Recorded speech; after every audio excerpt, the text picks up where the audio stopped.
मध्य रेल्वेची लोकल सेवा विस्कळीत झाली आहे। मुंबई आणि कर्जतकडे जाणारी लोकल सेवा विस्कळीत झाली आहे। वांगणी बदलापूर दरम्यान अग्निरोधक यंत्रणा आपोआप सक्रिय झाली आहे। त्यामुळे अग्निरोधक यंत्रणा सक्रिय झाल्यानं गाड्या आपोआप थांबतायत। बदलापूरवरून कर्जतच्या दिशेला जाणाऱ्या लोकल रखडलेल्या आहेत आणि त्याचाच फटका आता प्रवाशांना बसतोय।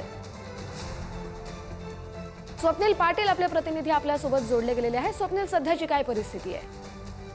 सकाळी 6:30च्या सुमारास वांगणी आणि बदलापूर रेल्वे स्थानकादरम्यान डाऊन मार्गावर अग्निरोधक यंत्रणा सक्रिय झाल्यामुळे मेल एक्सप्रेस गाड्या या ज्या ऑटोमॅटिक पद्धतीने थांबत होत्या आणि त्यामुळे बदलापूरहून कर्जतकडे जाणाऱ्या लोकल या रखडल्या आहेत।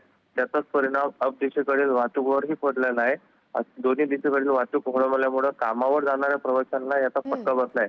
मात्र या संदर्भात वांगणी स्टेशनवरील रेल्वे प्रशासनाला आपण या माहितीसाठी विचारलं असता त्यांनी सांगितलं की ही ऑटोमॅटिक पद्धतीने जी यंत्रणा आहे ती सक्रिय झाल्यामुळे ही घटना घडलेली आहे। मात्र याचं कारण जे आहे अद्याप स्पष्ट आलेलं नाहीये। मात्र सकाळी या कामांना जाणाऱ्या प्रवाशांना याचा फटका पडला तो सध्या ज्या लोकल आहेत त्या 30 ते 35 मिनिटं उशिराने धावत आहेत। बरं, धन्यवाद स्वप्नील, तुम्ही दिलेल्या सविस्तर अपडेटसाठी।